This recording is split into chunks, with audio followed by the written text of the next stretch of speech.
এই ধরনের প্রজেক্ট আমি কোনো সময় আগে করিনি বিকজ বাংলাদেশে আমি অ্যাকচুয়ালি আর্ট পড়াশোনা করেছি লন্ডনে। তো আমি আর্টিস্ট হয়েছি লন্ডনে। আমার এখানে প্রথম এক্সিবিশন এটা। প্রজেক্টে যে এক্সিবিট করতে পারছি এটা অনেক ভালো লাগছে। একটা আইডিয়া যে একটা ভিশন ছিল, আমার একটা ছোট গ্রাফ পেপার একটা আইডিয়া করেছিলাম। অ্যান্ড দেন কিছু ডিজাইন আমি ডিজিটালি করেছিলাম। বাট ওই ডিজাইনটা আর ওয়াটার কালারও করেছিলাম। বাট ওই ডিজাইনটা অ্যাকচুয়ালি যখন বাস্তবতায় মানে একটা টেক্সটাইলে দেখলাম, ওইটা কিন্তু রূপ বদলায় গেল। ওটা কিন্তু অনেক সুন্দর একটা ফর্ম নিল। আর ওইটা যেমন এক্সপেক্ট করি নাই, ওটা মানে অ্যাকচুয়ালি আনএক্সপেক্টেড হয়েছে একটা জিনিস। আর যেটা কি জামদানির ক্রাফটটা এত সুন্দর যে কোনো জিনিস আরো বিউটিফুল হয়ে যায়, আরো সুন্দর হয়ে যায়।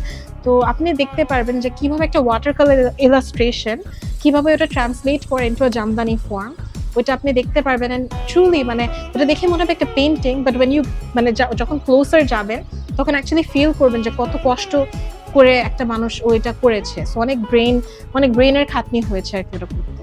সো এটা দেখে আমারও ভালো লাগে যে people R here to celebrate ইট।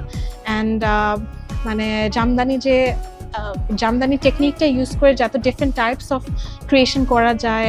আমাদের এখানে আরও 4 জন আর্টিস্ট আছে, সবার ভিশন ডিফারেন্ট। তারপর সব আর্টিজানদের ভিশনস ডিফারেন্ট, সব আর্টিজানের হাতের কাজ ডিফারেন্ট। সো ওইটা দেখার সেলিব্রেট করা একটা বড় ব্যাপার আমার আরও ভালো লাগছে যে রাজন ভাই যে এখানে আছে, কারণ উনি কিন্তু অ্যাকচুয়ালি বুনেছে কাজটা। উনি তাতে আর মোহাম্মদ আমির হোসেন ওনাদের দুজনের হাতের ছাপ দেখবেন ওই কাজে, কারণ ওনাদের ব্রেন খাটিয়েছে, ওনাদের সময় দিয়েছে, দিনরাত কাজ করেছে।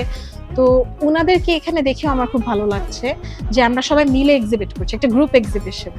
তো এটা একটা সোলো এক্সিবিশন না। সো সাকসেসটাও কিন্তু শুধু আমার না, ওনারও সাকসেসটা, মোহাম্মদ আমির হোসেনেরও সাকসেসটা।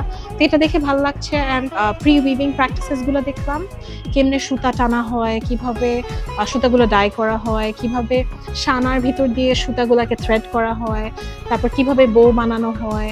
সো সব প্রসেসেসগুলো দেখে তারপর কিভাবে লুমে অ্যাকচুয়ালি যখন উইভিং শুরু হয় কিভাবে মাকু পাস করা হয়, কিভাবে মোটিভগুলো তোলা হয়, কান্দুল কেমনে ইউজ করা হয়, সেগুলো একটু দেখা হলো। তো সেখানে আরও বুঝলাম যে অ্যাকচুয়ালি উইভিংটা শুধু যে লুমে বসে কাজ করা ওইটা না, উইভিংয়ের আগেও যে এত লম্বা প্রসেস আছে। এবং এইখানের উইভিংটা, জামদানি উইভিংটা ট্রুলি একটা ডিফারেন্ট টাইপ অফ উইভিং।